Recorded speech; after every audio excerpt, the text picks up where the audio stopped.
Welcome to Ararat Healthcare and Charcos Learning Centre, your one-stop solution for IELTS, OET, CBT and OSCE training, as well as recruitment to achieve your dream to be a registered nurse in the UK.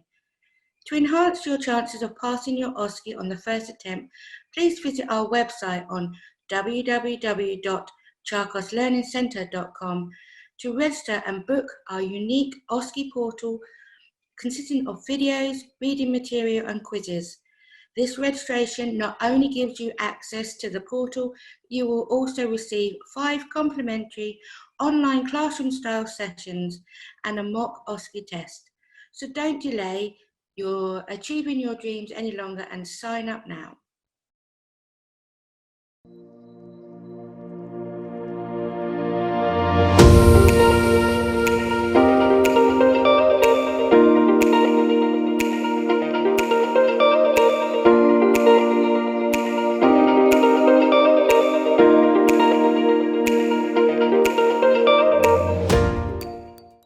Hi everyone, my name is Dr. Seema Balian. I'm the director of Ararat Healthcare and Charcos Learning Centre. Welcome to my lecture series on NMC OSCE. Now in this series, I will be covering up the topics related to assessment, planning, implementation, evaluation, some of the new scenarios which have been added such as the NG tube, pressure ulcer assessment, and VIP and the intravenous flush, and also we are going to take you through the fluid balance. The aim of this series is to understand in depth that the logic behind all of the things, why we are doing, how are we doing these things, what precautions we have to take while we are doing assessment and the rest of the stations, and also the top tips. So I hope that you are going to gain out of it as much as I'm trying to put in my efforts. There are 7 episodes to this series which are going to be covering up various topics. Please do let me know if there is anything that you would like us to discuss about in future as well. And it would be great if you can subscribe on our channel and press the bell icon to get the regular updates. So I hope you will enjoy it, and thank you very much again for watching this series. Basically, what I have done is that I had shared 2 charts with you, the 2 implementation chart. One is an in-hospital implementation chart, and one is a community implementation chart. Yeah. So implementation, if you see, again, this is a station where a lot of people, they have quite a lot of apprehensions that how they are going to do and that it is going to be difficult and all that. But actually, it is not difficult at all. And you will get 15 minutes to complete the implementation, and 15 minutes is more than enough for you to go through it. The only thing that you have to remember in that is that you have to be go in a planned manner. But that is there with all of the stations. As long as you are going in a planned manner, it should not be difficult at all. And also the basic knowledge of the drugs is very, very important, which anyway, I have shared all the medications with you. So that is something which is going to be very important that you guys learn, and you are able to draw out your information from that. Because unless you know what is right, you will not be able to pick out if there is something that is not written correctly in the chart. So unless you know the correct dose of a medication, you will not know that whatever dose is written over there is whether it is correct or it is not correct. Same is with the frequency and the route, that unless you know that this is something that can be given orally, or that is given IM or intravenous or something, unless you know all these things, you will not be able to figure out if the chart is written wrongly, and you might end up giving the wrong medication. Yeah. So that is the reason it is very important that you must know what is the R's of all of the medication, at least the most common ones. For the others, once you are in the hospital or once you are in your workplace, there will be lots and lots of other medication which you are going to learn as you go along. So there will be so many things that you will need to look up in the BNF every day, and your drug knowledge is going to get more and more and more the more you are going to be looking into them. Yeah. So my plan today is that we are going to go through the drug chart, both of the drug charts. So, and I'll tell you that how, when I say that we have to go in a planned manner, that what exactly do I mean by that? That how to read a drug chart, what are the things that we will, which are important, what we should do, what we should say.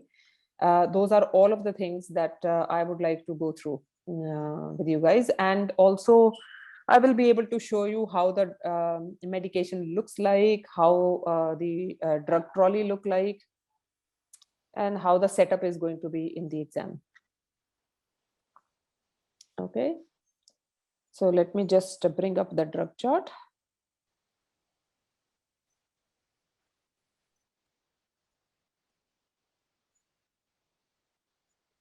So we will go through the hospital drug chart first.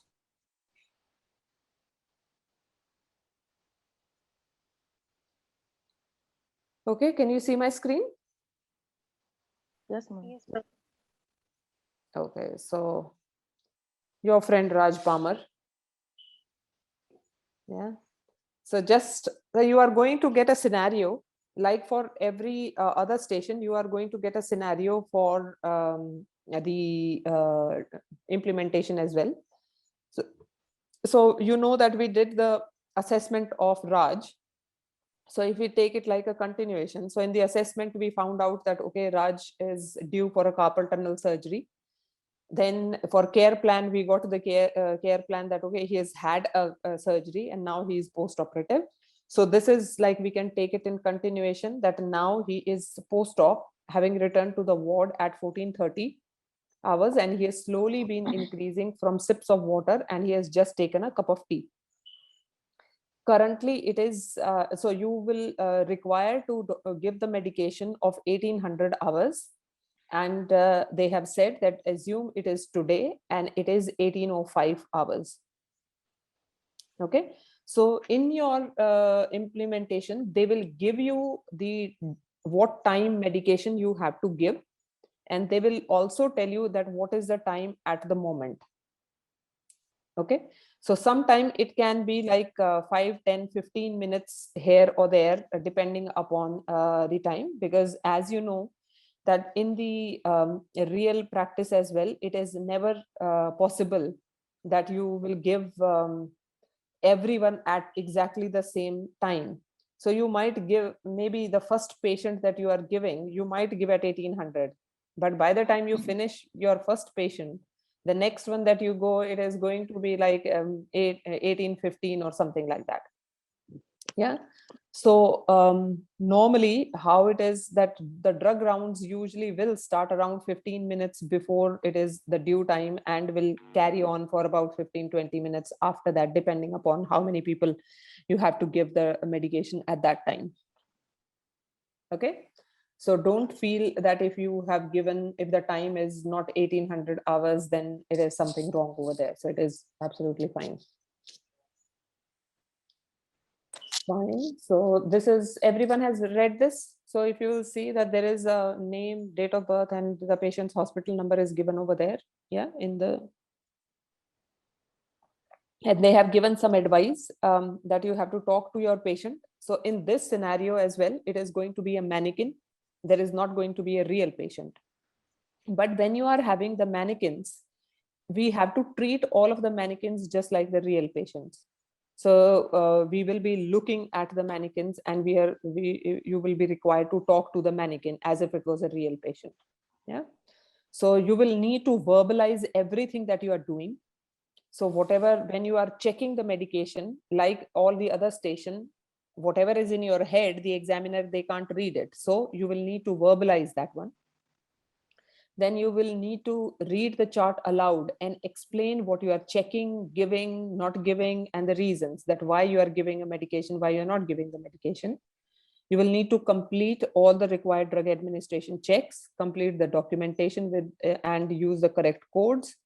The correct codes are on the prescription chart and on the drug trolley. Check and complete the last page of the chart. Ensure to complete all section of the documentation, and that you are going to get 15 minutes to complete it.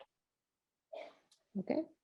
So now let us come to the the beginning of the chart, that how does a first page of the chart looks like. So this is the first page of the chart. So when you open, this is how the chart is going to look like. So if you look at it, at the top, it is going to give the patient's name, patient's gender, hospital number, date of birth, address, and then it is going to tell the admission date and time. And it is also going to tell about whether the patient is allergic to anything. And there is going to be the signature of the doctor, and the date is there. After that, on the first page itself, you are going to, there are some instructions. Sorry.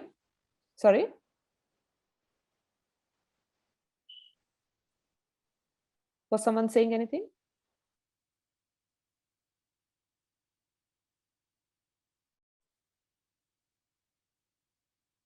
Agu, were you asking something?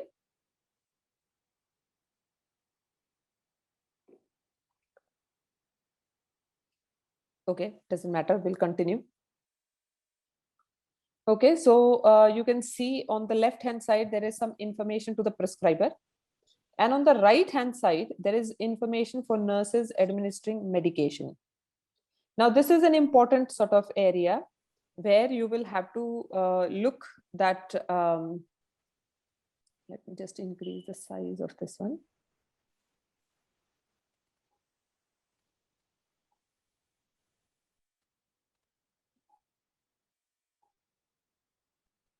Let me just increase the size for this one. Then you will be able to see it in a better way.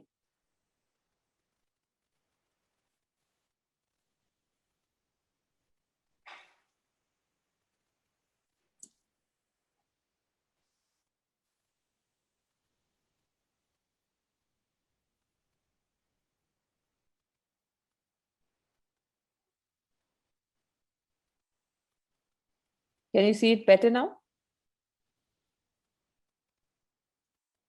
Yeah. Yes, ma'am. Yeah. So if you see this section where it is the information for the nurses administering medication. So that is the section where you can see that there are around 9 codes which are written. Yeah. Now, these are the codes that we were talking about. So sometimes what happens is that when you are administering the medication, you are not able to give some medication because of certain reasons. Yeah, now these are all of the reasons which are there. So maybe one of the things can be that when you go to the ward, patient is not there. So that is the reason that you cannot give the medication to the patient. So you will need to write the code over there, because see, the medication was due at 1800 hours. And if you are not able to give it at 1800 hours, we need to know that why you were not able to give it at 1800 hours. So in order to tell that why you were not able to do that, you will need to put a code. So you will put a code 1 over there if the patient is not on the ward. Yeah. Or if it is that, say, for example, if the patient is written for some amoxicillin and this patient is allergic to penicillin. So you are not able to give this medication because patient is allergic to penicillin. So that means that you cannot give this, because if you give it, patient is going to have an allergic reaction, and that is going to be clinically not good for the patient. So you are going to put a code 2 over there, because you are omitting this drug for clinical reason, because patient is allergic. Same will happen that maybe if it is that you are going to give paracetamol to a patient, but you realize that the patient was given paracetamol only 2 hours ago. So you can't give the paracetamol to the patient at the moment. And that, because if you give it, it will become like an overdose. And overdose is again a clinical condition. So you will not be giving this paracetamol because of the clinical reason. So you will have to write over there that it was omitted for a clinical reason. Then sometime it is possible that the medicine is not available in your trolley, or it is not available in the pharmacy, and that is why you can't give that medication which is not available. Sometime patient might refuse. They might say that I'm not going to take the medicine. So you can't force the patient. So if the patient has refused, you have to tell that patient refused to take the medicine. Sometime it is that patient is suffering with such a severe nausea and vomiting that you cannot give the oral medication to the patient, because patient is having severe nausea and vomiting. Then sometime it is also possible that it is illegible, that you can't read the medication, what is written. It is incomplete, that the doctor's signature is not there, or the dose frequency is not written, or they have not given the correct doses of the medication. Yeah. So it is incomplete, or it is wrongly prescribed. By wrongly prescribed, it means that it is possible that they have written the wrong dose or the wrong frequency, or it is something, the name of the medication is wrong. So there might be other things which they have put as a wrong medication. The route might be wrong. So if it is something that they are putting illegible or incomplete or wrong prescription, then also you cannot give that medication. So you will have to put a code of 6 over there. Then if the patient is nil by mouth, so you can't give oral medication if the patient is nil by mouth. If it is a IV medication that you have to give, but there is no IV line, then you can't give the IV medication. And then there might be some other reasons which are not documented over here. So if you feel that there is any other reason, so then you can write the code and you can mention what is the other reason. Okay. Have all of you understood this one? Yes, ma'am. For 1 second. Yeah. Actually, if a patient is allergic to penicillin and the doctor has prescribed for penicillin, it will come under wrongly prescribed medication or omitted for clinical reason. See, I would go more for omitted for clinical reason, because although it is wrongly prescribed as well, because they should not have prescribed penicillin if a patient is allergic to penicillin. But over here, how we are looking at it is that if the medication itself is not wrong, it is the right medication which is written, the dose and the frequency and everything is written correctly, but you can't give it to the patient, because if you give it, patient will get an allergic reaction, which is a clinical condition. So that is why we go more for that it is a clinical reason that you are not giving the medication, not that it is wrongly written over there. Yeah. Does that make sense? Any other questions so far? Yes, ma'am. Okay, Agu, go ahead. From the chart you gave us, you wrote a doctor's name and the bleep number, but there is no signature. On exam day, will there be signature, the signed one, and the name and bleep number? So the signature actually, obviously, because it is not something actually someone is going to sign. So in the exam as well, if it is written over there, even if the doctor's name is written, that is considered as signature of the doctor, and the bleep number is written. Okay, ma'am. Yeah. So now after this section, if you look down, then it says that if the, so it says on over here that if medication are not administered, please document on the last page of the drug chart. So these ones, so if at any point, if you decide that you are not going to give any medication to the patient for any of these reasons that we have just discussed, and you will require to put a code over there. So as soon as you write the code over there, at the same time, you must fill in the section, this section over here as well. On your left hand side, if you see drugs not administered. So over here, you will have to write a little bit more of a detail, because in against the medication, you can only write the code. There is not much space over there for you to write, explain your reason.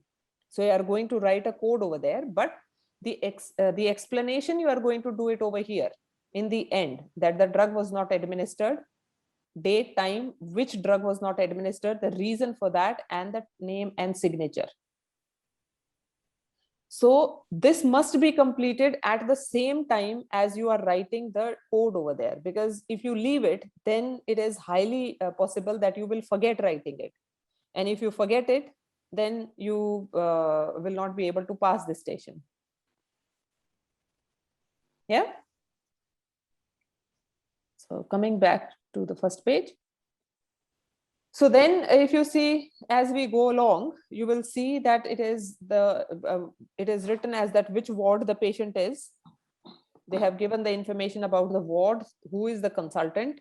Then there is the information about height and weight of the patient as well, and if there are any special dietary requirement.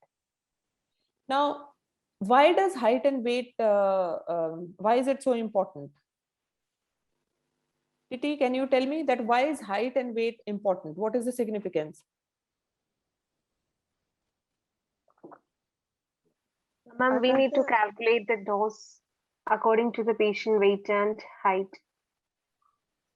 Absolutely. So all of the medication, if you will see, and if anyone has worked in pediatrics, you will know that all of the doses, they are calculated according to the weight of the patient.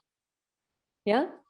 So at some point, obviously we have to decide that now the patient's weight is that much that they can just be considered as adults and they should be given the adult doses, because in adults you do not keep on calculating it according to the weight.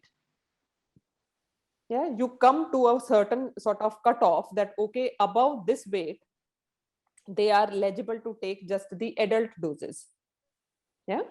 So that is why more than height, weight is very, very important, because the medication are calculated according to the weight. So can you tell me that what is the cutoff kind of a weight that we would say that, okay, above that weight, we will consider people as the adult weight and they can have adult doses?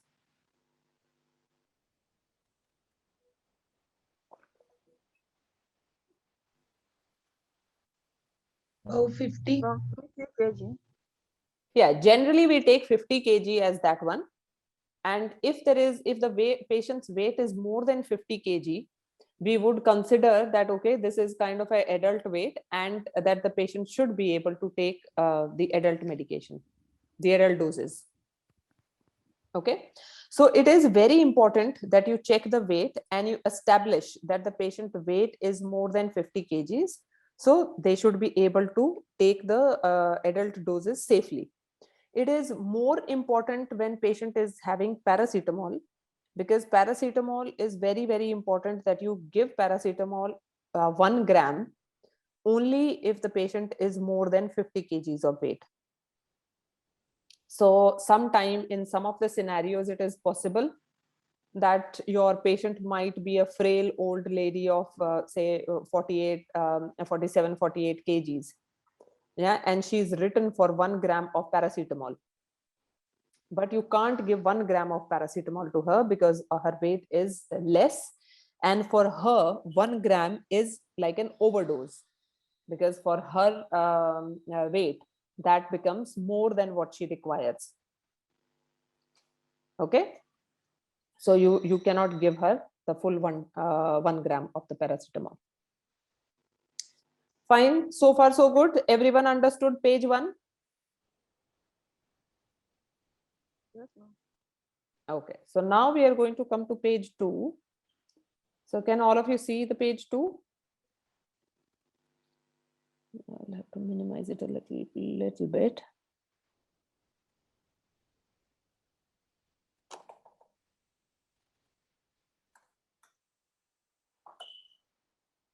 Okay.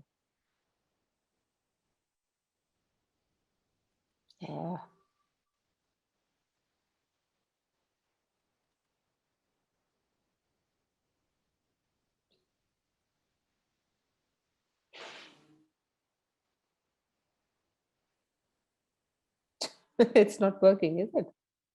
Okay. Anyway, can you see it now?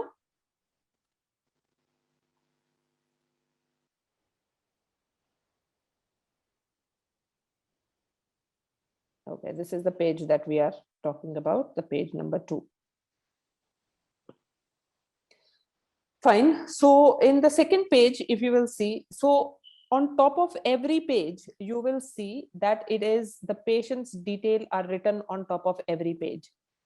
So it is very important that you check on top of every page that the patient's details are correct, because sometime it is possible that because these are loose sheets which are stapled, it is possible that it might be by mistake someone else's sheet is stapled over here.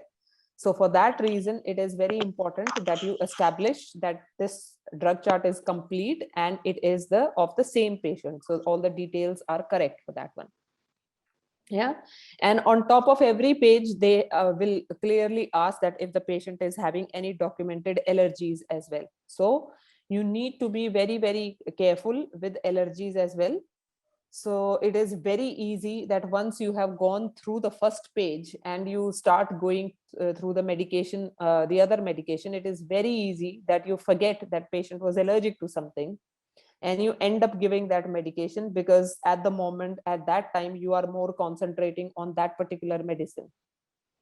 Yeah, for example, like if patient is saying that they are allergic to paracetamol, and you acknowledge it, but when you are going through your chart, you reach the regular medication section and patient is like saying that, oh, I'm in so much pain, I'm in so much pain. And you completely forget that patient is allergic to penicillin and you want to deal with the pain that the patient is in, and you end up giving the paracetamol, which is obviously wrong. So it is very important that you make sure that you remember the allergies, and before you give any medication, that you always check that patient is not allergic to that particular thing. Okay. So then we come to this in the second section, second page. The first section that you get is once only and the stat medication. So everyone understand the meaning of stat medication? Yes, ma'am. Yeah, so these are the medications which you give once only at that particular time to deal with certain things which are required only at that time. And these are not the medications which will be essentially repeated on a regular basis. So it is only to be given at that time. So if you see in the stat medication, patient is written for lorazepam. Hello, honey. So if I'm going to be reading this chart, yeah, I will be reading this chart in a way that I'll say that, okay, Raj, I can see that your next medication or the first medication lot is the once and the stat medication. So I can see that you were given lorazepam in the morning today. So it was a stat medication which was given. You were given a dose of 0.5 milligram in the intramuscular route. And I can see that the doctor's signature and the bleep number is there. And also the nurse who gave it, her signature is also there, and it was given to you at 8:40 in the morning. Yeah. So then you can say that, okay, lorazepam is basically an anxiolytic. So it helps you reduce your anxiety. So probably it was given to you before you went for your surgery because you were quite anxious. Remember that now it is 1800 hours and this medication was given at 8:40. So it is after that patient has undergone the surgery and all that sort of thing. So it is very likely that it was given before the surgery to the patient. Yeah, because patient was very anxious. So now when we are reading the chart, rather than reading it that, okay, today start date, the time due is stat, lorazepam 0.5 milligram, route is IM, signature is there, prescriber's bleep number is there, given by is there. So it might be better way of reading that, although you are reading all of the things, but you are reading that, okay, I can see that you were given lorazepam for your anxiety. Today morning, it was given as a stat medication. The dose was 0.5 milligram and it was given through intramuscular route. And I can see that the doctor's signature and bleep number is there. And it was given at 8:40 in the morning, and the person who gave their signature is also there. Yeah, so you can read in this way so that it looks natural, but you are still able to see all of the things. So what are all of the things that you need to make sure when you are reading the chart? What are the things that you need to check? Can anyone tell me? Jinsi, can you tell me that what are the things that you will be checking when you are reading the drug chart, which are essential to say that yes, this drug chart is correct and the medication that written is correct? Right patient, the rights So- of the drug. So there are 5 R's that we are Right going to patient, right patient, yeah, yes, right patient, right drug, right right medication, dose, dose, right dose, right route, yeah, right time, yeah, and right documentation. and right documentation. Yes, absolutely correct, and well done for that. So this is for your implementation. You can almost say the 5R is like a mantra that you have to know and you have to say for every medication. Yeah. So along with the 5Rs, once you have done that, you have to also say that this prescription is legible and it is a valid prescription. So that is going to complete your reading of the medication, that I can see that I know that you are my correct patient because you have checked the patient 3-way ID check, remember? And that I can see that it is the correct medication. There is a start date to it. It is a correct dose. There is correct route and correct documentation are there, that the doctor's signature and bleep number is there. I can read this medication and it is a valid prescription. So it is a safe either to give or it was safe to be administered at that time. Okay, so and this is something that you will actually have to verbalize. All of the R's you will need to verbalize with the patient. Yeah, that because the examiner needs to know that whether you know all the R's of the medication. Okay, so then comes the next section. So sometime in the stat medication, sometime it is possible that they have written a medication, but it is not given. Yeah. So if there is any medication which is written in stat, but has not been given, then you will need to give that medication. Yeah, because it is a stat medication which should be given.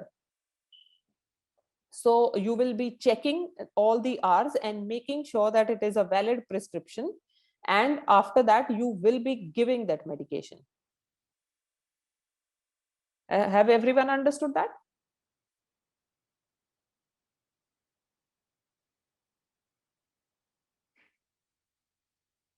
Yeah. Okay. So then we go to the next section.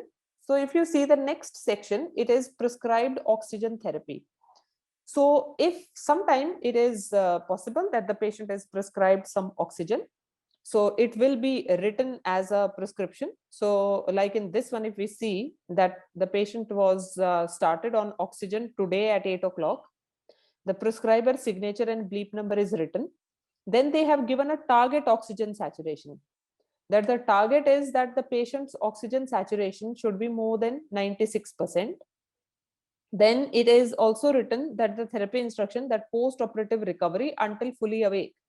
So it has to be continued till the patient is fully awake.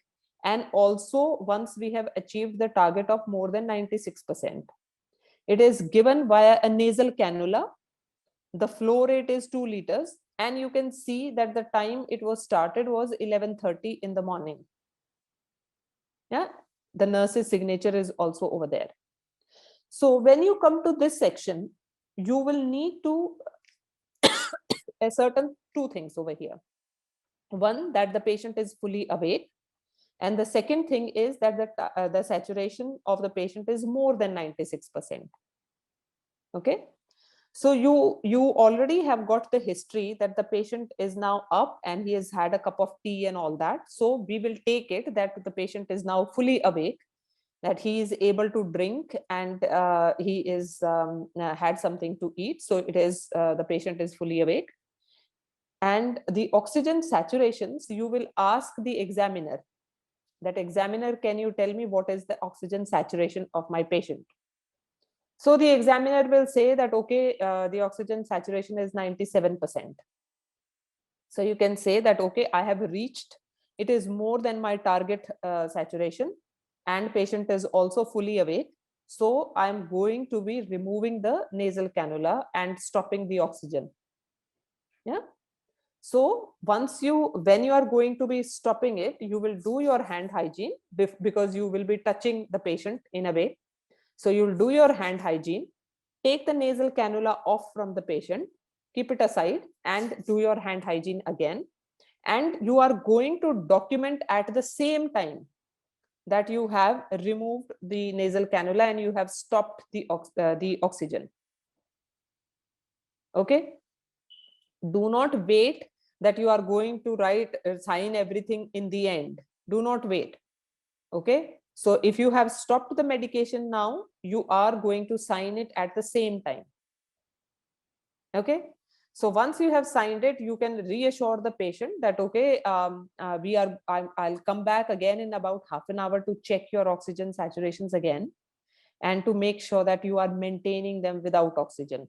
Yeah. But if you feel that you are getting any shortness of breath or any problem, do let us know. Okay. So always do your safety netting as well. So then we come to the third section, which is a PRN medication. Now, does everyone? One Sorry. second, ma'am. Yeah. Regarding the oxygen saturation discontinued time, whether we need to ask the assessor that what is the time we need to document? Assessor have already told you that it is 1805. 1805. So we will document Yeah. in 1805 only. 1805, because that is the time that you are giving all these medication or checking the drug chart. Yeah.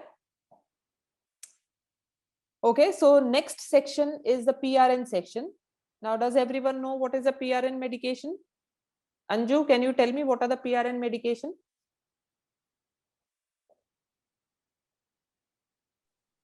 Whenever necessary, ma'am. Yes, absolutely. So PRN medication are as needed medication. And as it suggests that you are only going to give these medication if they are required. If they are not required, you will not give the medicines. Now, sometimes it happens that, and I'm sure that you would have been in that situation, that you go to the doctors for certain things, and the doctor will say that, okay, I'm writing you for some paracetamol as well. Take it only if you have pain. Otherwise, you don't need to. Yeah. So those are like the kind of PRN medication. We need to write some medication as PRN because we never know that whether the patient will be in pain. Sometimes patient can be very sick or feel nauseous or something. So we can write them that in case if these things happen, then the nurse does not have to go and search for the doctor or to get it written. It has been written in the PRN medication. So it can be given if it is required. Okay. So in this one, again, we are going to, like, if we have to read this chart, we are going to read in the same way that I can see that you were given, so that you are written up for some morphine sulfate, which is a painkiller. And you were given 10 milligram through intramuscular route in the morning at around 11:30. So we know that it is a pain medicine that was given.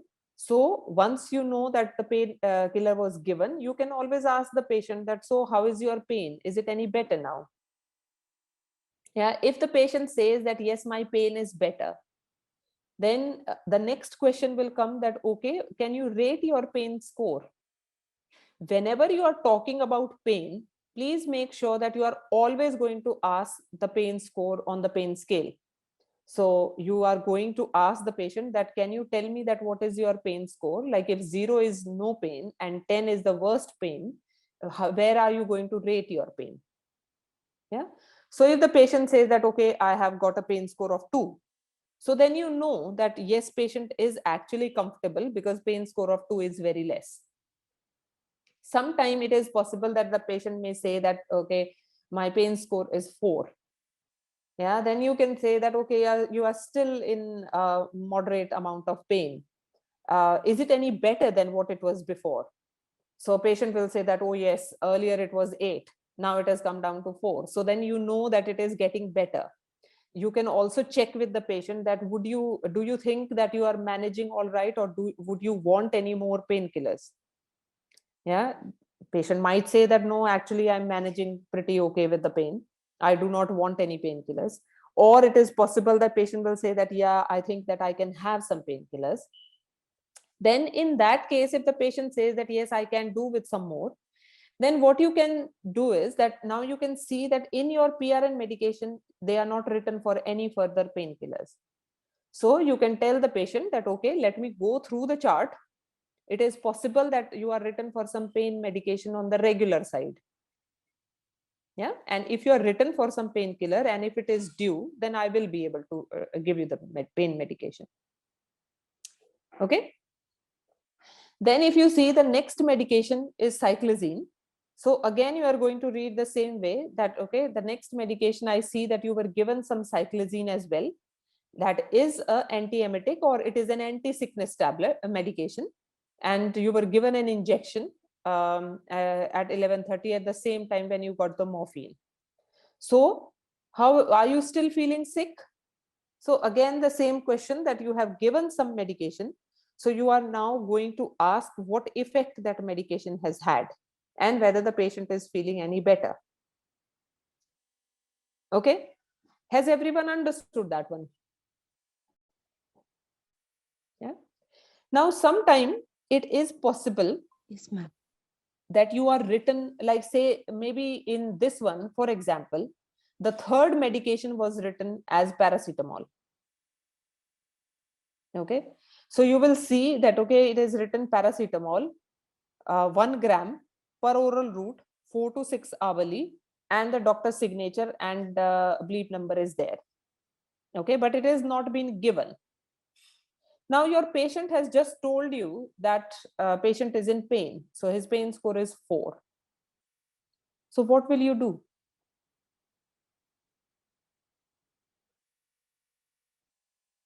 Who is going to tell me? Lakshmi, do you want to tell me that what are you going to do if this is the case?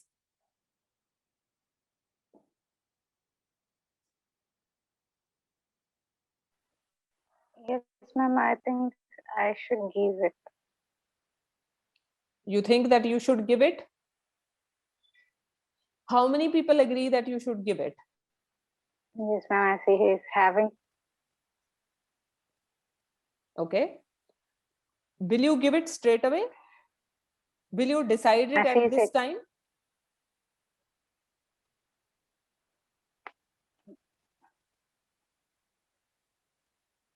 hello, ma'am. Yes, yes, Lakshmi, go ahead. Hello. Yeah, Lakshmi, I can hear you. Please go Yeah, ma'am, ahead. as he is having.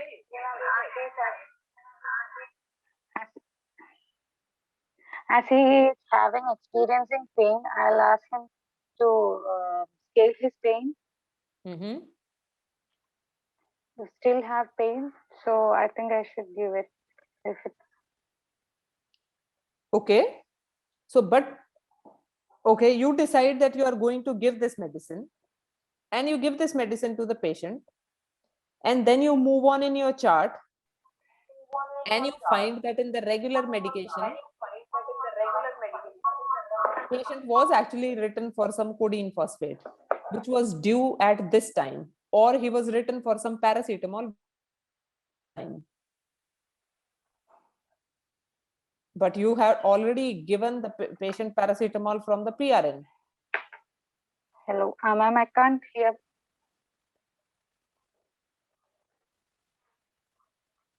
Hello. Can't hear properly, ma'am. Sometimes the voice is breaking, so it's not that clear. Okay. And Roshni, can you hear me? Do you understand that what I'm trying to say? Yes, ma'am, I can hear you. So what do you think about this scenario or this situation, that you decide that you are going to give the medication paracetamol while you are in the PRN? You give the medication and you move ahead, and then you find out that in the regular medication, patient was written for some paracetamol, and it was due now at 1800 hours. So what are you going to do then? In PRN medications, if it's already if we given, then we are not gonna give again. But it is mentioned regular medications at the 18 hours, so I can give that medication now, unless So, but if you have already given it in the PRN, how are you going to do? if they are already given in the PRN, then I'm not gonna give here in regular medication, and I mentioned that it's already given. So, do you think that that is the correct way of doing it? No, What is the correct way? we have to check the regular medication list first. Then only we have to move to the PRN medications, because PRN is Absolutely. as needed. Absolutely. So, we should not jump when we are on the PRN section. We should not make the decision that I'm going to give the medication and give the medication at that time, because it is possible that the patient is written for some regular painkillers or regular medication. So PRN is only as a backup medication which are written. You should always give the regular medication first. And if there is anything like, say, for example, patient is written for regular medication of codeine phosphate. Yeah. But codeine phosphate patient has taken, you have given as a regular, and the patient gets pain again after 2 to 3 hours. Now he can't take codeine phosphate again, but he is in pain. So then at least you know that in the PRN medication, there is paracetamol which is there, which you can give. But if you give medicine from PRN, you can't give the regular medication at some other time. Yeah. So it is always that the regular medication are always going to be the first one that you are going to check. PRN, you are only going to give if the patient is not written for any painkillers on the regular side. Then you can come back if patient is not written for any painkillers, but still complaining of pain. Once you have gone through all of your chart, you can then come back to the patient saying that, okay, I know that you are not written for any other painkillers and you are in pain. So I am now going to give you the PRN paracetamol. Has everyone understood that? Yes. Yes, ma'am. Yeah. So whenever we are reading, whenever we are giving or deciding the medication, the regular medication should always be checked before you decide to give any PRN medication. Okay. So we can just make a note that yes, patient is having pain, and yes, that he is written for some PRN painkillers, but let me just check what is there on the regular side. And if there isn't anything on the regular side, I'll come back to these ones. Okay. So that brings us to the next section, which is the section of the antimicrobials. So we are again going to check the patient's details, that all of them, they are correct. And we are again going to check that patient is not allergic to anything. And then we are going to start reading our first medication on the antimicrobial side. Now, this is the format which you have got now. This is the format which normally is going to be there for all of the medication, where you will need to check all the R's over here. Yeah, so you can see that the first medication is the probiotic drink. Now, does everyone know what is a probiotic drink?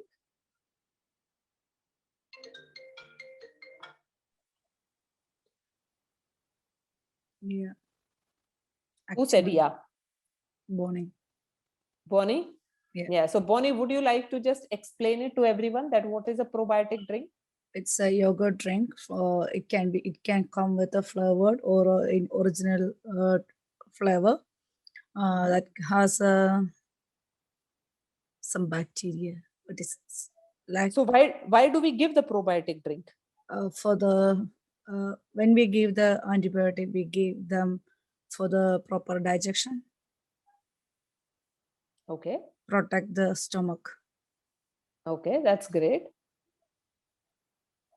So basically, I don't know that how many of you, have you heard about Yakult? Anyone heard about Yakult? Okay. So I'm sure ma'am. that, okay, that's good. I'm sure that I think that you will agree with me that when we were kids, and even now, like if you get ill and there are certain things which like if you are having a lot of medication and thing, that usually our parents or someone or grandmother, she will say that, oh, try have some yogurt. If your stomach is not feeling well, try some yogurt, that is going to help you. Yeah, everyone would have heard that thing and everyone would have tried it. Now, why do we eat yogurt? What does it do? It helps to reduces the like diarrhea associated with the antibiotics Yes. or So colon stomach. what does yogurt have in it? I'm sure that you must have done that experiment that yogurt has something that you It's are. improve the intestinal flora. Yeah, but what It exactly improves the improves that? intestinal flora. Lactobacillus bacteria. Absolutely. So Lactobacillus it has the lactobacillus bacteria. bacteria. Yeah.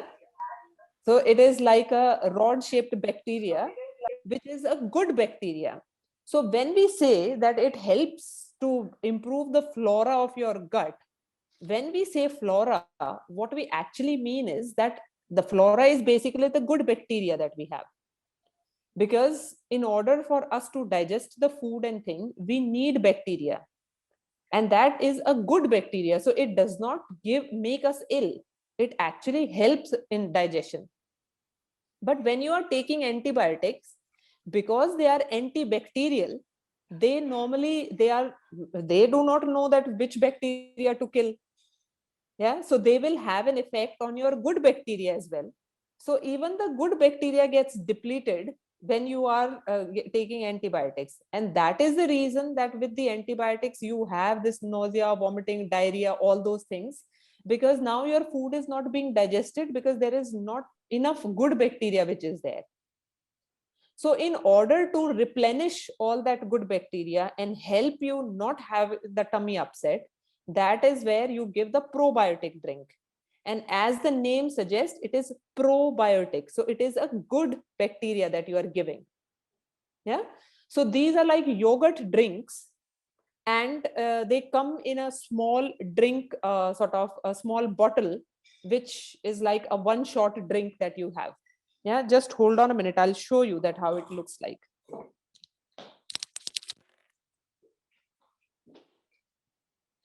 So this is basically how it looks like. Yeah. It comes in lots of different names. So it is Actimel is quite a common name. Yakult is very common name.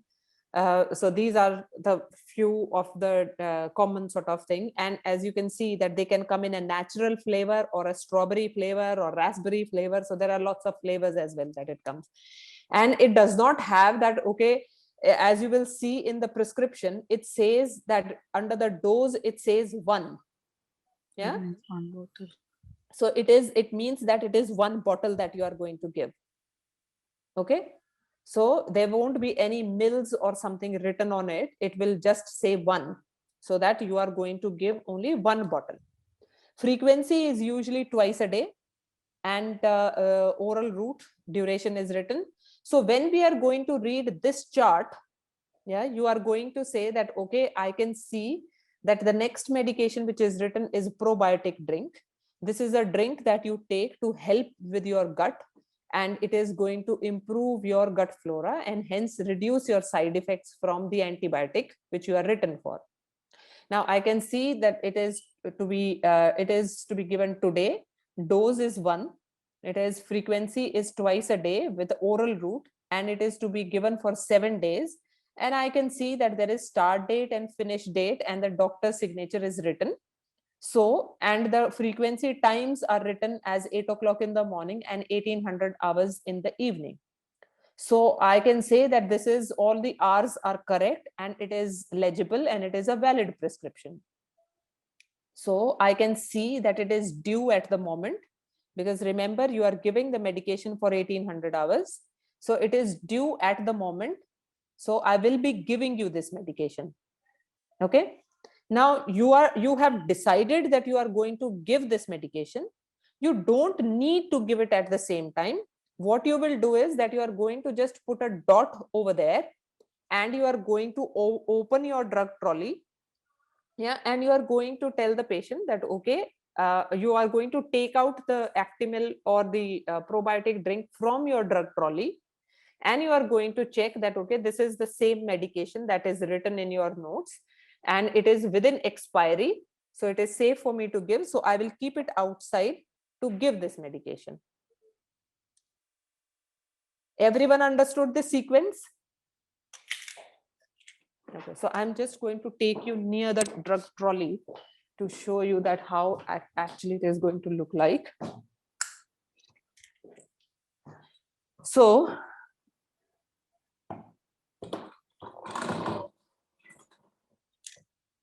can all of you see the drug trolley? Yeah. Can you see the drug trolley? Yes. Yeah. Yes, ma'am. So what I'm going to do is that I will be saying, can you hear me?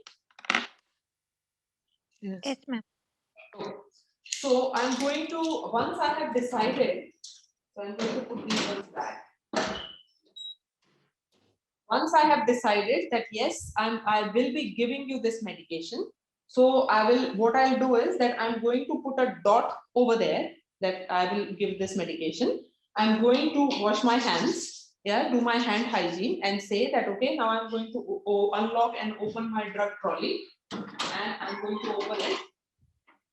I'll take out Actimel, which is the probiotic drink, and I'm going to read it that, okay, I can see that this is the correct medication and it is within expiry. So I will leave it outside to give it. So you are going to leave it outside so that you can give it to the patient. Okay.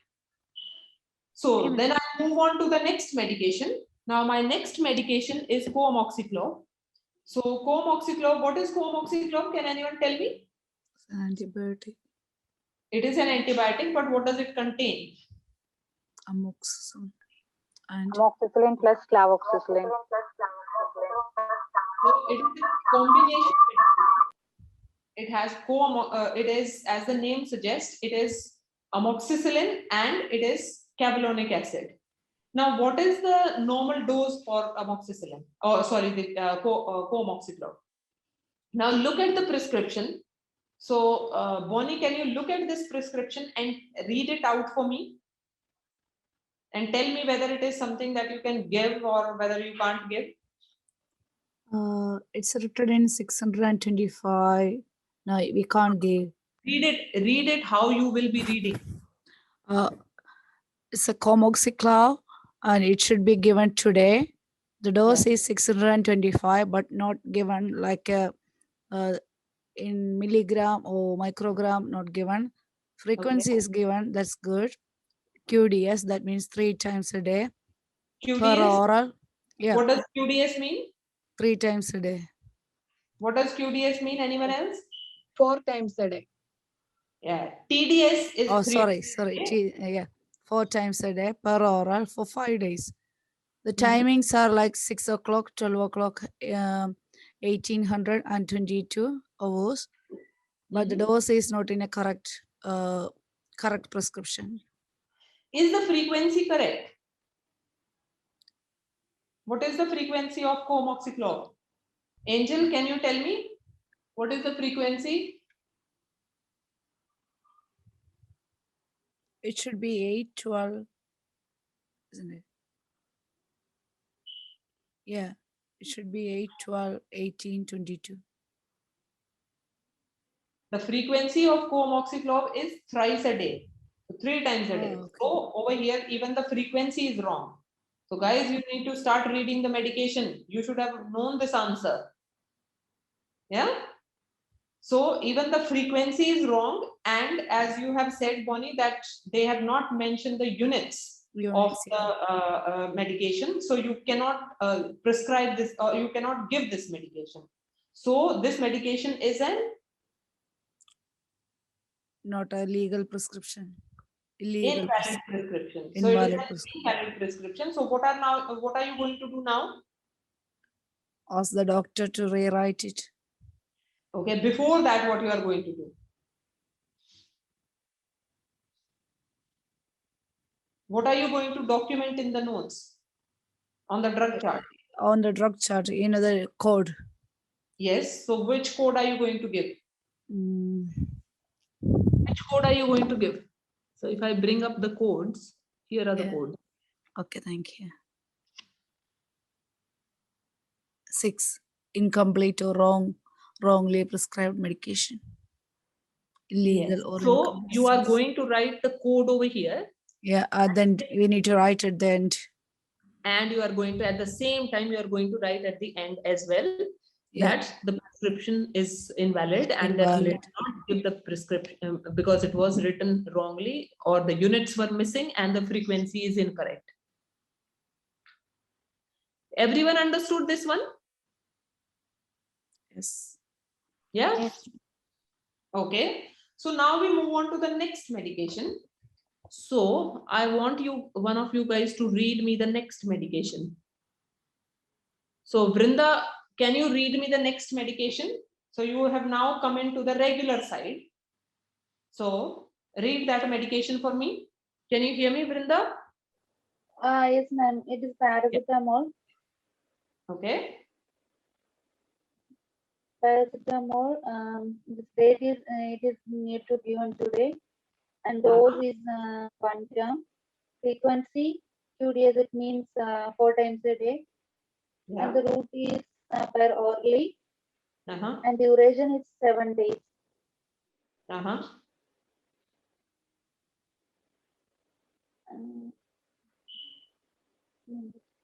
What else are you And going the to check? time need to given is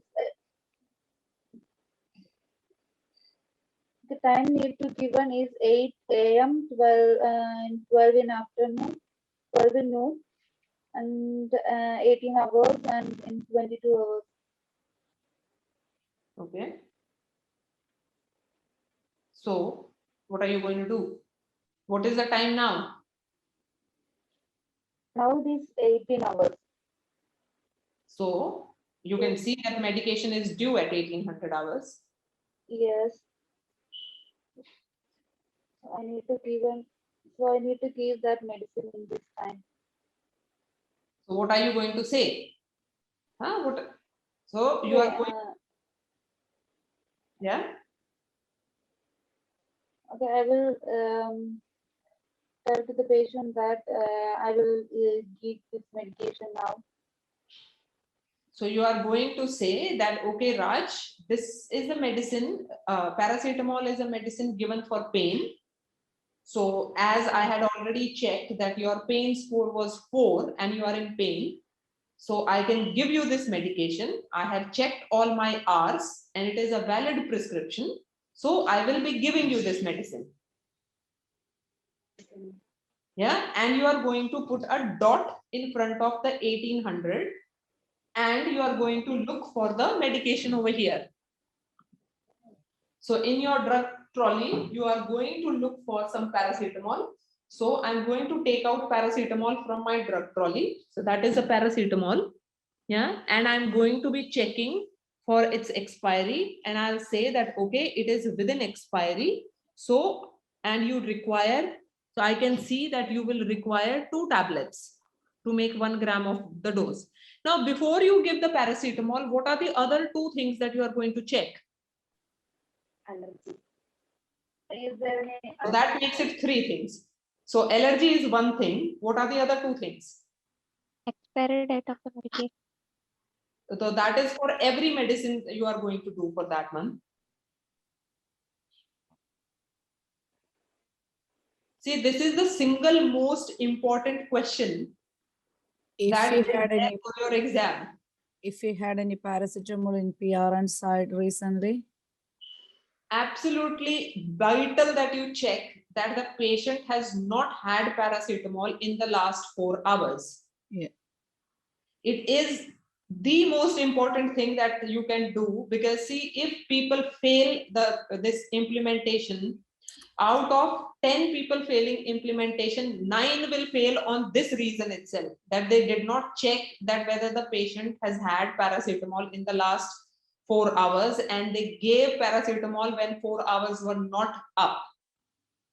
So it is very important that you check that the patient has not had paracetamol in the last 4 hours. What is the other thing that we had discussed earlier? What is the other thing that you are going to check? You will be checking the weight of the patient. Remember, you can't give 1 gram of paracetamol unless the weight of the patient is more than 50. Okay, so it is very, very, very important, and I can't stress it enough that for paracetamol, you have to make sure that you check all these 3 things: that patient is not allergic to paracetamol, patient has not taken it in any form. It is either stat, PRN, or IV or oral in any form. Patient has not taken it in the last 4 hours, and that the patient's weight is more than 50 kg. So you have checked these things. So I can say that, okay, I know that my patient has not taken paracetamol in the last 4 hours. And also the patient's weight is more than 50 kg. So I can safely administer paracetamol. So, and it is within expiry. I can see that it is 500 milligrams and I need to give 1 gram to the patient. So I will be taking out 2 tablets from over here. So you are going to take a small dispensing pot, and you are going to be taking 2 tablets out of over here, and you will keep this medicine near to your dispensing pot so that you know that these are my paracetamol medication. Okay. Now I'm ready with, so till now I can say that I'm going to be giving the probiotic drink and I'm going to be giving the paracetamol. Coamoxiclov, I have already signed that I'm not going to give that. Now let us move on to the next one. So Titi, you read me the next one.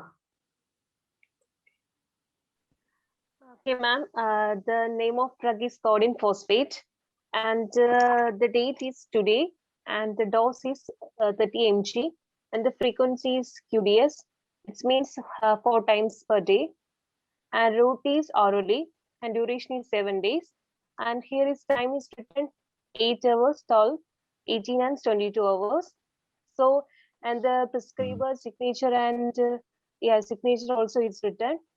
So the start date is today, as I already mentioned, and the finish date is like the 7 days.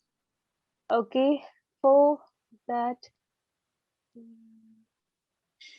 yeah, it's due. It's due for 8 hours is due. So I need to 18 hours is due. Okay. So I need to know that the patient is allergic to codeine phosphate. So do you have any allergy? No. Okay. Then I need to check that you had taken this tablet earlier. So for that, I need to check the PRN. Okay. Okay. Okay. So do you have pain now? Yes, I do have pain. Okay, if you don't mind, could you please rate your pain by his pain scale? 0 means no pain, and 10 is the severe pain. It is 4. Okay, it's 4. Okay, that's fine. Okay, so did you want to take the painkillers, or you can tolerate by yourself? Yes, it is. I would like to. Okay. But from the regular medication, who had taken the paracetamol, so so you have already paracetamol. So it's, I think it's not necessary to take the both painkillers together. So because you already had taken. So oh, but the that doctor I said will I mention. should take both of them. Yeah, I know that. But you know, if you are taking the both painkillers, it means double dose. So you will get some kind of side effects. So I just want to prevent that. Okay, so I will definitely inform to your doctor, and I will make clear in the why I'm not giving this medication. Is that fine? Okay. Okay, now you mentioned that it is going to be a double dose, and that's why you're not giving the medication. Why do you think it is a double dose? You're not giving the same medicine. Yeah, because we are giving the paracetamol, no? So that's why Yeah. it's like pain medication. See, I understand what you are saying, but sometimes it is quite possible that on the regular side you might find 2 painkillers which are written. You might also find 2 antihypertensives which are written, because or 2 anti-diabetic medications which are written, because it is possible that the doctor thinks that one is not enough, and that is why you require 2 of those things. And these are, remember, these are the regular medications, so patient probably is anyway taking them. So how often you would have seen that one antihypertensive is not working, and that is why another antihypertensive is added. Okay. Yeah. For that, we need to give both medications if it's written in regular medications. If it is written in the regular side, then, and if they are different medication, because see, paracetamol works in a different way and codeine phosphate works in a different way. Although both of them, they are helping the pain, but they are not the same medicine. So it can't be an overdose of that medication. Okay, ma'am. If the patient is mentioned that their pain is like normal, they don't have any pain means, then also we need to provide that. We are going to suggest that they should take it, because it is, see, it is possible that because they are taking that painkillers, that is the reason that their pain is under control. Okay. Yeah, but if the patient is still adamant that no, I don't want to, then that is fine. Then you can put that code that patient refused. But you are still going to suggest that because it is a regular medication, that they should be taking the regular medication.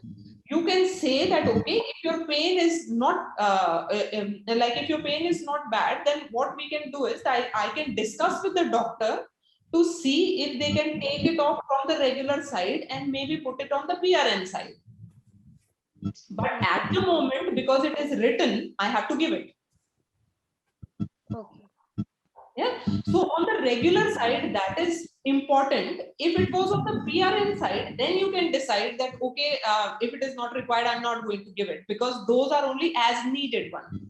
But if it is on the regular side, then you have to give it, unless there is something else that is wrong with that medication. Okay. Has everyone understood that one? Yeah. So I'm going to say that, okay, you are due for this medication, and I can see that it is a valid prescription. Yeah, so I will be giving you this medicine. So I'm going to put the dot again over there, and I will, from my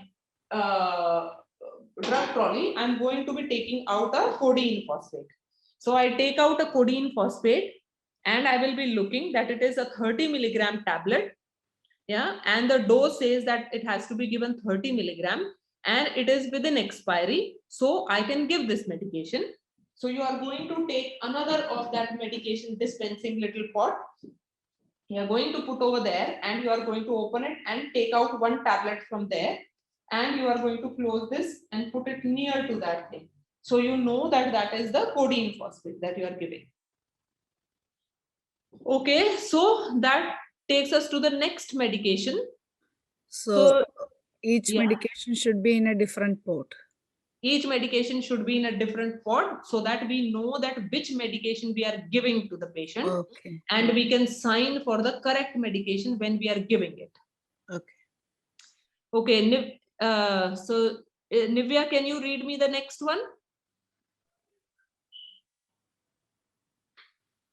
Nivya, can you hear me? She's having some issues with the mic, ma'am. Okay. Can she? Yeah, she is sharing my room. Yeah, you can share.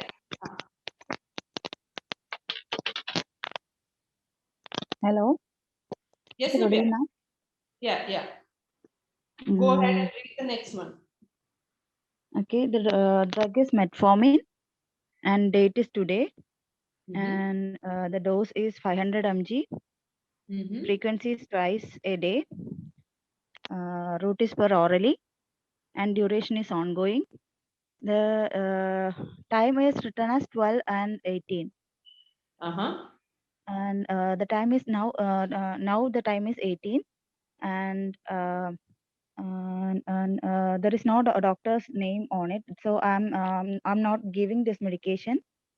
There is a doctor's name if you look at the next page. So it's the page just gone down. So just look at the next page. Okay, ma'am. Okay. Yeah. Okay, ma'am.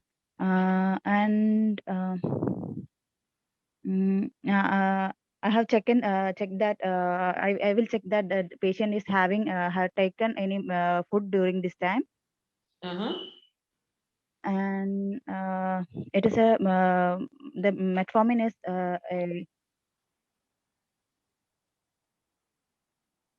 it's a drug for diabetes, and if the patient is having any diabetic issues, means I will deliver this medication. So the chart which you are reading at the moment, are you going to give this medication or are you not going to give this medicine? I will check for the prior due dose. And there is no there is a due dose of 12. That means I need to give for twice a day. Yeah. So I will be delivering the medication. Does everyone agree with that one? Anyone wants to add anything on this? Check the blood sugar and make sure that your patient had any food or they are going to have any food. Yeah, the blood sugar is okay. Patient has had food, so that is not a problem. He had some tea and all that. Then ask about any allergies to this medication. Patient is not allergic to it. It's a regular medication, so he's been taking it for a long time. Ma'am, this is metformin. And it is ongoing medication. Actually, today's the prior dose is 12 the time they are given, and we are giving it 18. It is only twice a day medication, so that means it's 12 hourly we have to give. Who told me this? Roshni, did you say that? Yes, ma'am. Well done, Roshni, because that is something that you have to look for, that if the time interval over here is not correct. Yeah, because it's a BD dose, so a BD usually is 12 hourly, and over here if you see it is only 6 hours in between. So the frequency which they have written, the timing which they have written is not correct. So what code are you going to give it over there? 6. So you will give a code of 6 that it is wrongly prescribed or incorrectly written. Yeah, and straight away you are going to write at the bottom, at the back as well, the drug not administered. So now that brings us, so well done for figuring this out. Now that brings us to the last page where you can see it is the intravenous fluid therapy. Now for intravenous, you will not require to administer any intravenous medication or any intramuscular medication for the exam purpose. It is only oral medication that you will be giving. So over here, but it is important that you read it out, even the intravenous thing. So you are just going to read it, that I can see that you are on normal saline, which was started at in the morning at 10:30 and it is due to finish in 8 hours. And I can see the doctor's signature and the batch number is written, and you can match that the batch number is same, but it is going to run out in another half an hour or so. So someone will come and disconnect it. So you are not going to do anything, but you can ask that the cannula side, that whether the patient is having any pain or not. Yeah, and the patient will say that, yeah, the cannula is, or I'm not having any pain, and it is okay. So now you have completed reading the chart. Yeah. So now what will happen is that once you have gone through the entire chart, now you have decided that it is the 3 medication that you are giving. One is the probiotic drink. The other one is paracetamol that you are going to give, and another one is codeine phosphate. So you already have got that what are the medicines that you are going to give. You have finished all the paperwork in that sense that you have coded all of the medicine which you are not going to give, and you have also made sure that you have written them in the end. So at this stage, what we will do is that we are going to go back at the first page, and we will ask the patient that, okay, I'm going, before I administer your medication, I'm going to do your second ID check. So in implementation, whenever you are giving any medicine to the patient, you will be asking for the second ID check as well. Yeah, so in that one, you will ask the patient that, can you tell me your name and date of birth again? And you are going to say that, okay, name and date of birth is fine. So I have made sure that I'm with the right patient, and I have checked with all the medication. They are all right medication, right route, right dose. So I have completed all my hours, and now I will be dispensing the medicine to the patient. Now, before dispensing, you will want to make sure that the patient is sitting in a comfortable upright position, and you will check that whether they have any swallowing difficulty. Patient says that, no, I'm fine, I don't have any swallowing difficulty. So that is fine. So you are again going to go through that, okay, I can see that I don't have to dispense any stat medication. Oxygen you had already stopped and you had already signed.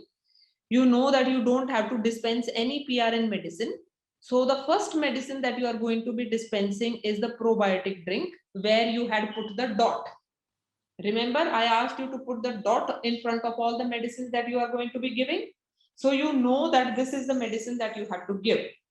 So you are going to ask the patient that, okay, here's a glass of water. Can you just take a few sips? And the patient will take a few sips. Remember, over here, it is a mannequin. So the examiner is going to say that, okay, I have taken, I don't have any swallowing problem. After that, you are going to give to the patient that, okay, this is Actimel, or this is your probiotic drink. So please drink it. Okay, so patient will drink it. They will say that, okay, I have done. Then you are going to confirm with the patient that, have you finished it or have you swallowed it? And patient will say that, yes, I have swallowed it. So once the patient confirms that they have swallowed it, you are going to sign that prescription. You are going to sign and put the date over there at the same time. Okay. Then you will say that, okay, your next medication. So I know co-amoxiclav you are not going to be taking. I've already coded it. So the next medication is paracetamol, which, as I told you, is for your pain. So that is going to help you. So this is paracetamol. There are 2 tablets of paracetamol as you are written for 1 gram. So I have given 2 500 milligram tablets. So can you take them together, or would you like to take them one by one? Patient will say that, okay, I'll take them together. So you give the medicine. Okay, here's some water. Once they say that, okay, they have taken, you are going to confirm that whether you have swallowed it and whether it has gone in. Okay, so it is very important that you confirm that they have swallowed it, because sometimes some patient, if they are not,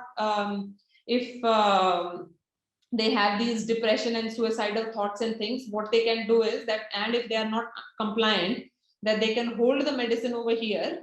Yeah, and as soon as you are not looking, they will take out from their mouth and throw it, or they are going to keep on hoarding them. So you think that the patient does not have paracetamol, but if they have not been swallowing it, they keep on hoarding them, and then they just overdose with that paracetamol. Okay, so it is very important that you check that they have actually swallowed it. So confirm that they have swallowed it. Once they confirm it, then you are going to sign on the paracetamol as well. Okay, so then you are going to come to the third medication, which is your codeine phosphate. So you are going to do the same thing that, okay, this is codeine phosphate 30 milligram, and I have already checked all my hours. So this is also to help you with your pain. So please take it, and you give some water. Patient will take it, and you are going to confirm that it is gone, and you are going to sign it over there. Yeah. So then you'll say that next medication, anyway, metformin, I'm not going to be giving, and I have already coded this. So I have completed all my medication, and I have completed my chart as well. Yeah, so how are you feeling? You can ask the patient. The patient will say that, yes, I'm fine. And you are going to wash your hands and you'll say that, okay, I'm just going to make sure that I put all the medicines back. And I am going to be closing and locking my drug trolley. Okay, and you are going to lock. Now you are going to be talking to the patient, say that, okay, so Raj, I have given you your painkillers and I have also given you the probiotic drink. As I had already told you that probiotic is going to help you with your gut flora. I'm not expecting any side effects from it. So it should be, you should be very well tolerating that. But if you feel anything, then please do let me know. Also with paracetamol, it is a very common drug.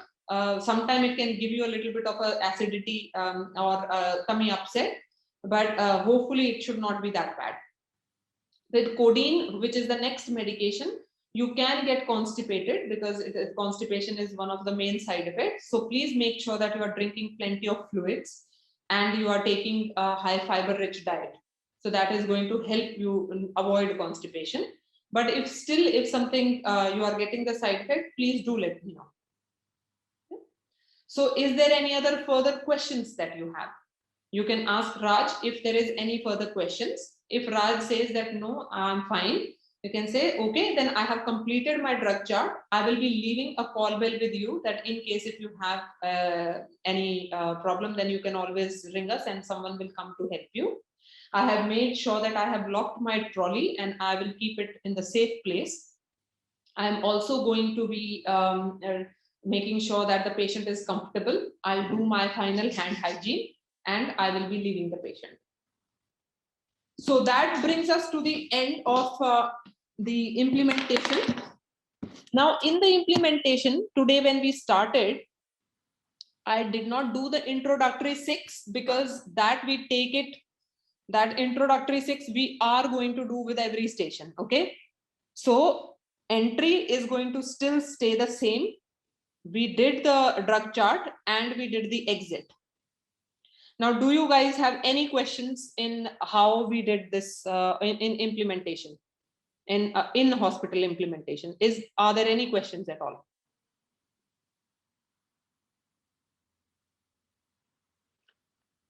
Yes, Agu? Unmute yourself. Unmute yourself.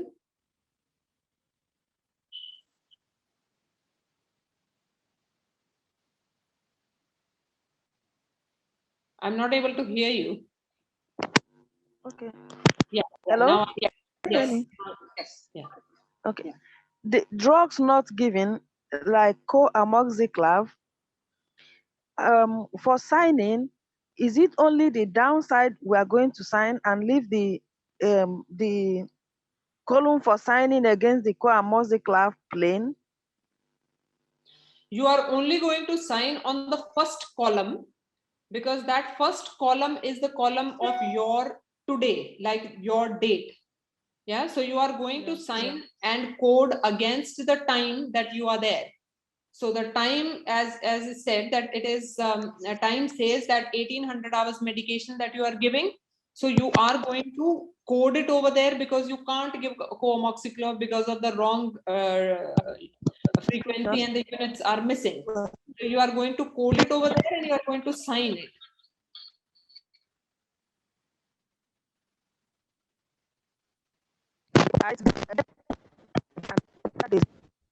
That Again? Again? hello? Hello? Yes, Agu, say again. Yes, Agu, say again. Okay.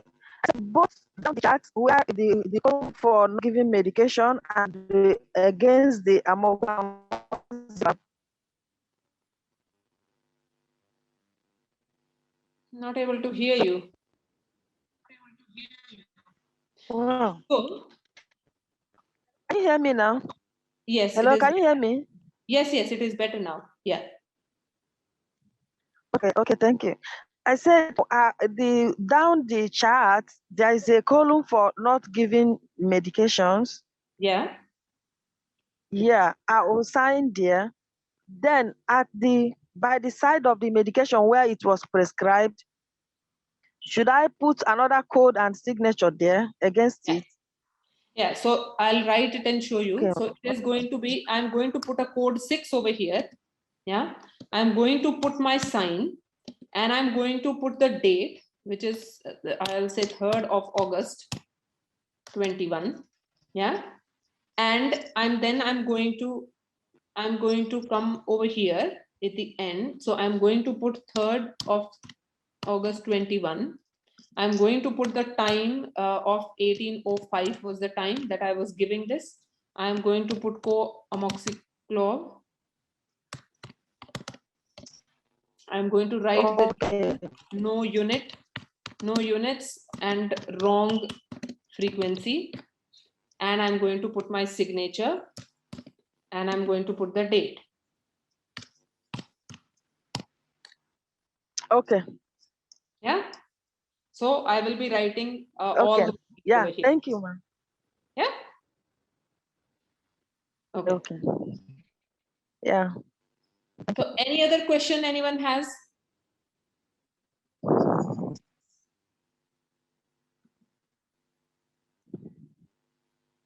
So now what I would want is, yeah, we are going to go through the community chart as well very quickly. That is not going to take much long, but see, this is like we have practiced our introductory 6.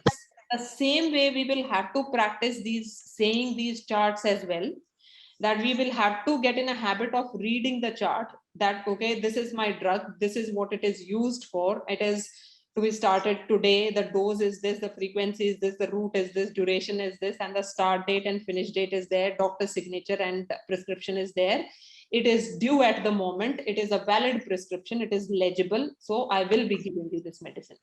So please go through the charts and read them again and again so that you get in a habit of saying that thing. Also, whenever you are going to say the name of the medication, get in a habit to say that what that medication is for. That, for example, the moment I say codeine phosphate, I should be saying that it is a painkiller. If I say metformin, at the same time, I should say that this is an anti-diabetic medication. So it will help you with your diabetes. Yeah. So get in a habit of saying what that medicine is so that you have got over with that. You know that you have told the patient what that medication is for. Okay. So shall we take it that everyone has understood about the implementation, about in-hospital implementation and how to read the chart? Okay, so I'm just going to stop sharing this one and I'll bring up the community drug chart.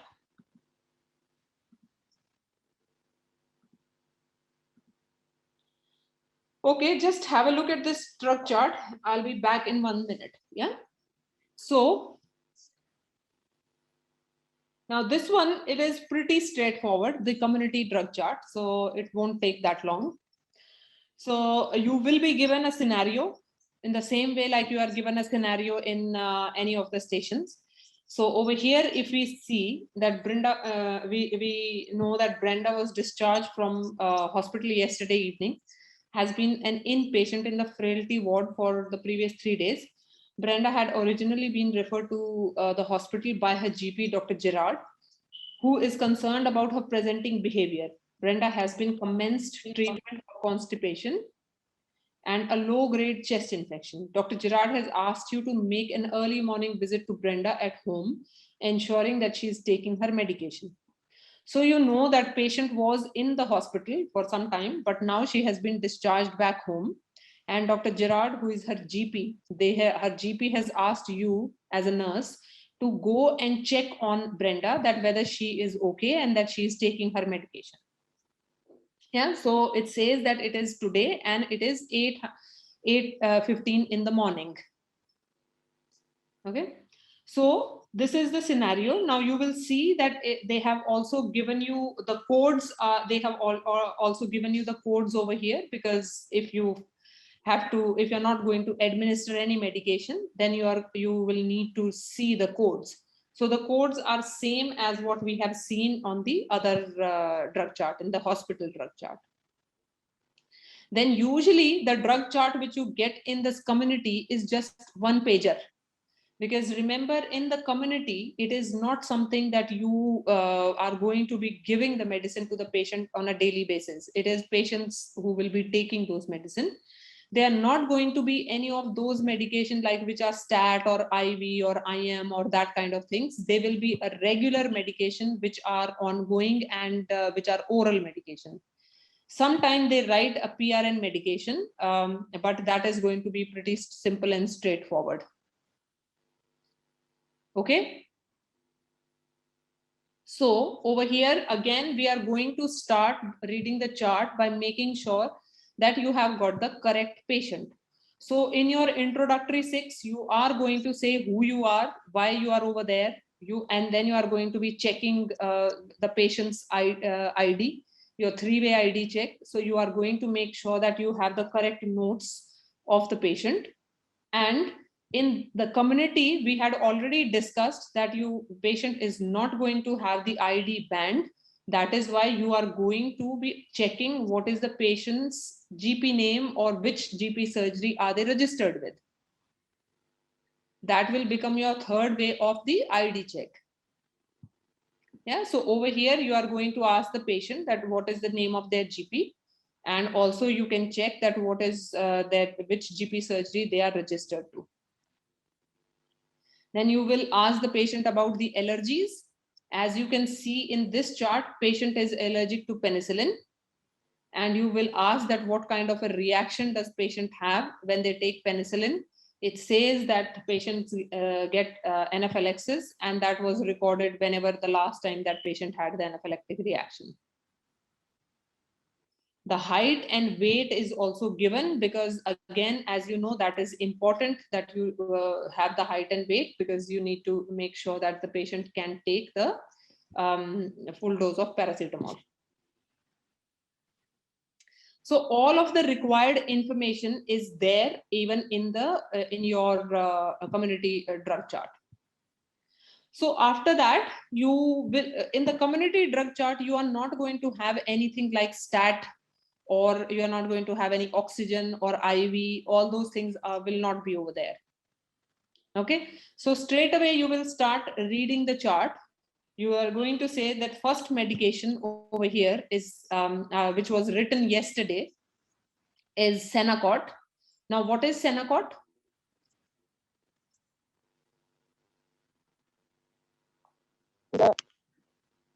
What is Senokot? Laxative. Yes.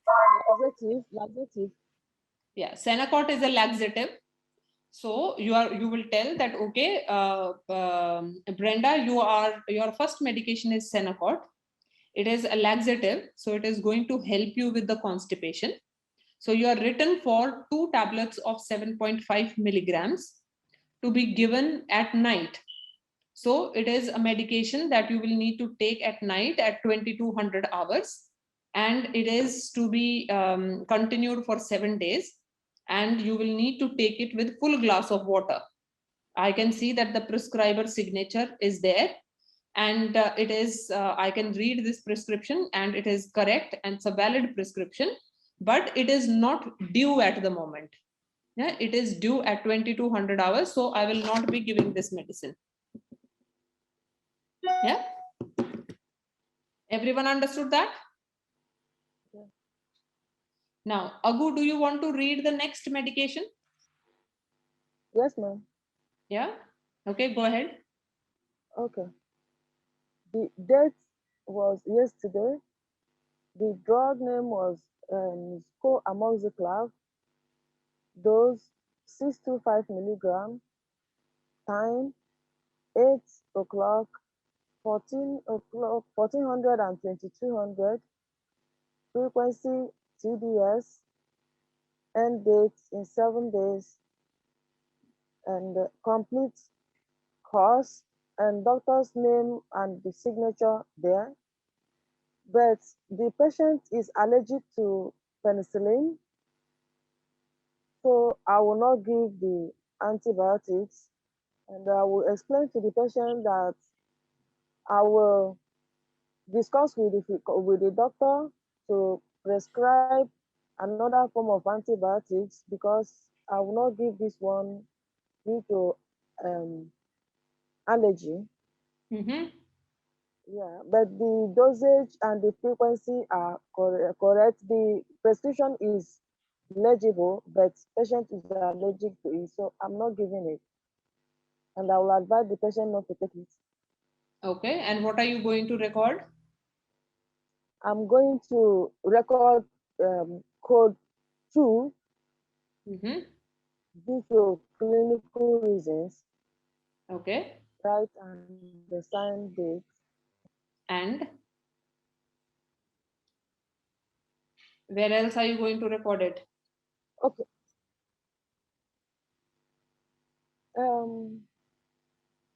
Not given, and I will record the reason why I did not give it due to allergy. Yeah, so you can see in the end of the drug chart, there is this section drug not administered.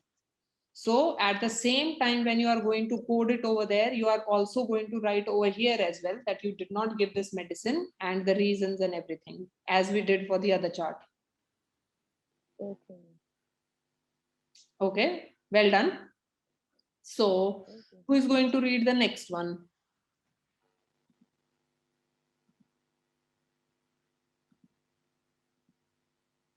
Jinsi, do you want to read the next one? Okay, whoever is reading, please continue. Yes. Okay. The date is was yesterday, and the drug name is atorvastatin. Dose is 40 milligram.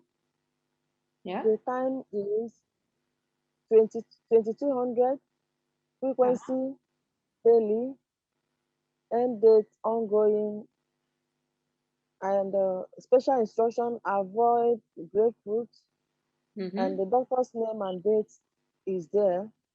The drug atorvastatin is the drug for cholesterol, to reduce cholesterol level. Yeah. And the time is not due because it's 1800 and the time is 22. And again, the dosage is too high. Am I correct? Yes, it is. You're right. So well done for that one. So you have read it is otherwise a valid prescription, but it is not due at the moment, and you are not going to give this medicine. You don't need to give it because it's not due. Okay. So I'm going to write the date and the drug atorvastatin, the time 1800, and the reason not given is no, that is not right. You are not going to write anything for the medicine which is not due. Okay. Remember, it is not that you are not giving it. It is just that it is not due. You can't give it. Okay. So it is not that you are going to note drug not administered. And guys, this is for all of you, that you are going to note that drug, you are only going to code those things which are due, but you are not giving them for certain reason. Okay, to bring you back, this co-amoxiclav was not due as well because they wrote 8, 1400 and 2200 and my time is 1800.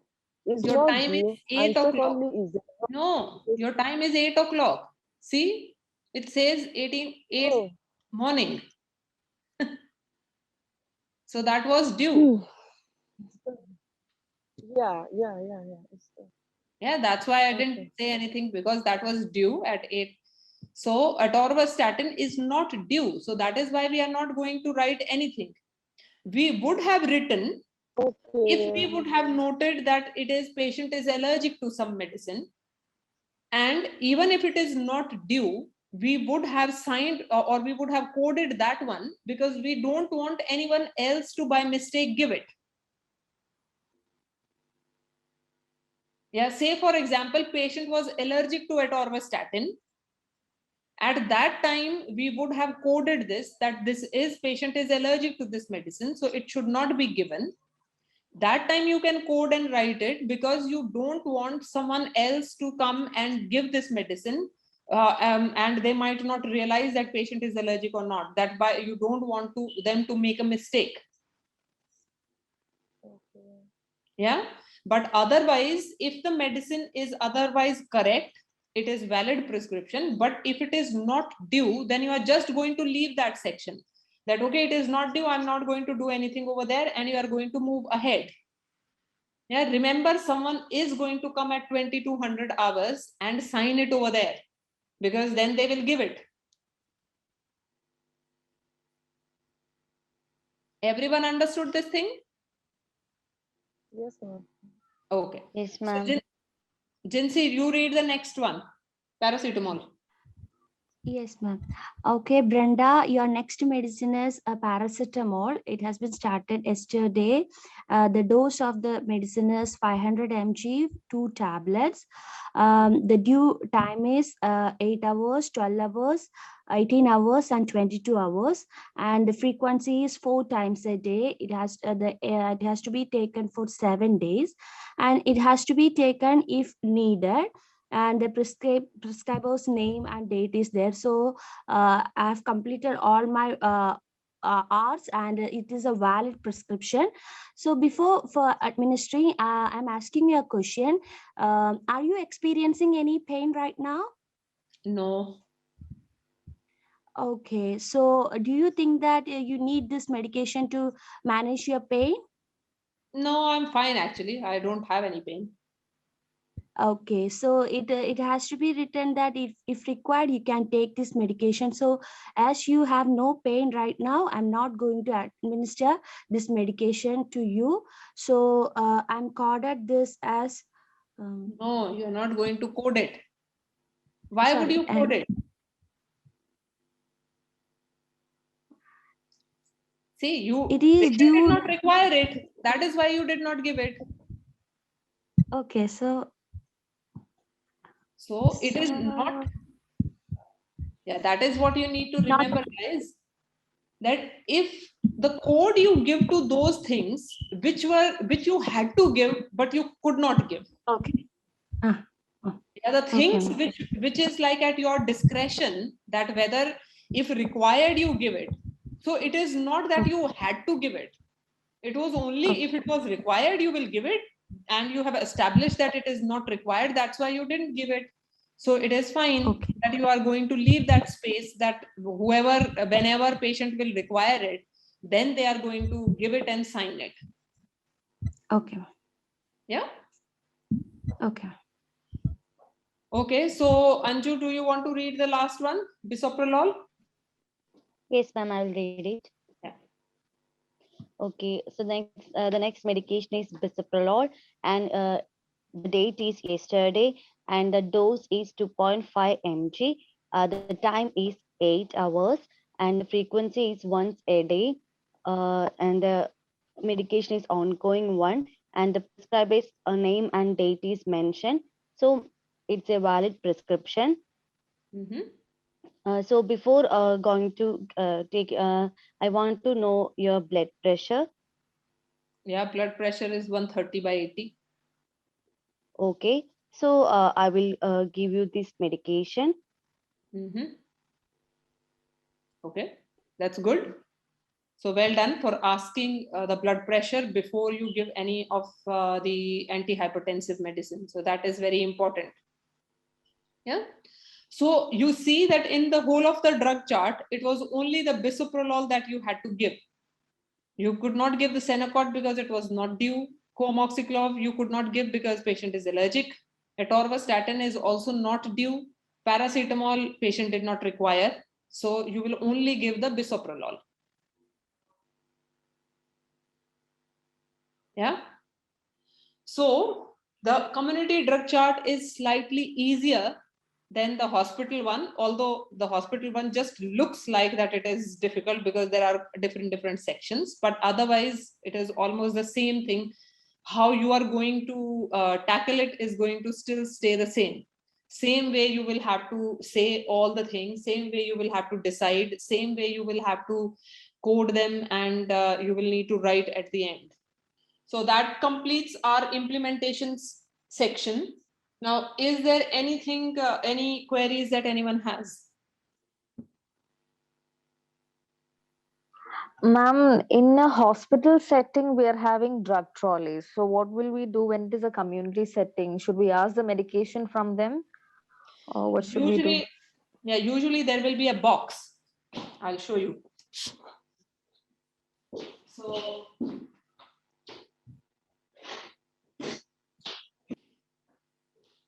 this is a type of a box that you will have. Yeah, a medication box when you are in the community. So all of the medication that you will require are going to be in the box. So you are going to say the same thing, that you are going to make sure that you clean your hand and that you open the box, and then you are going to take out whatever medication that you require in the same manner as you did it in the drug chart. In hospital, in the drug trolley. Yeah. So normally these are the type of bottles which you will be getting in the hospital. Oh, sorry, in the exam and in the hospital as well. These are the type of bottles. These are the bottles which are child safety bottles. Now, what it means by child safety is that if you are going to open them, you can't open them like that. Yeah. So in order to open them, you will have to press them down and then twist it. Press and twist. Only then you will be able to open it. Okay, so when you are going to go in the exam, and when you obviously you will practice before that, but make sure that you are not just struggling to open it just like that. It won't open. Okay, any other question? Yes, ma'am. Yeah. About the paracetamol in community setting, it wasn't given, but in the hospital, you told us about the regular medication that we should give, and try and talk to patients why we are giving. But paracetamol here is also like a regular medication for the patient at home. It is not a regular medication. Okay. See in the special instruction, what does it say? In the special instruction, it is telling you as needed. Okay. So this becomes a PRN medication for the patient because it is only as needed. It is not an ongoing medication. Yes. So it is not a regular, it becomes a PRN medicine. Yes.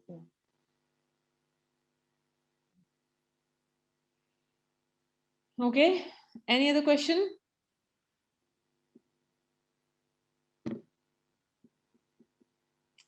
Okay, fine then. So tomorrow, I think what are we doing? Tomorrow, are we doing fluid balance? Evaluation? No, tomorrow we are doing evaluation and we will be doing fluid balance. I think these are the two things that we are doing. Okay. Yeah. So I will share a few of the fluid balance scenarios with you guys. Have a go through them. I'm sure that all of you would have learned how to do a fluid balance. I'll share an empty, a blank fluid balance sheet as well, so that you can look at how that sheet looks like, what all other things, sections that you have to fill, and that you are able to get a hang of it. Yeah, and I'm also going to share a blank evaluation template as well, so that you can have a look at what the evaluation looks like. Okay, so I think that tomorrow that will bring us the end of APIE, plus we are going to do one skill, which is a fluid balance skill. And then day after we are doing the BIP, NG tube and the Braden score. Okay, so if there is no further question, then shall we call it a day? Yeah, thank you, man. God bless you. Okay. So well done, everyone. So I think it was a good session, and you did get a little bit of a practice to read the charts as well. And I think that if you practice a little bit more, you will be able to do them. That is not a problem. The drug knowledge is important. Majority of you today were able to pick out the problems which were there in the charts. So I'm really pleased with that one. So, but just make sure that you go through all the medicines which I have already shared with you guys, so that you can memorize them and learn those medicines. Okay. So have a nice day, rest of the day. So all the people in quarantine, are you guys doing all right? You must have got your day results and things. Yeah. So the day 2 result, have they come back as all negative? Yes, ma'am. Negative, yeah. Okay, good. So carry on and practice the charts, practice the care planning and all that. Write another problem for Brenda and for Henry. So you can plan or write some other problem for him as well. And all the people who have not written as yet, please do write and share it with me. Okay. Thank you. Okay. Okay, thank Take you, care, ma'am. everyone. Bye-bye.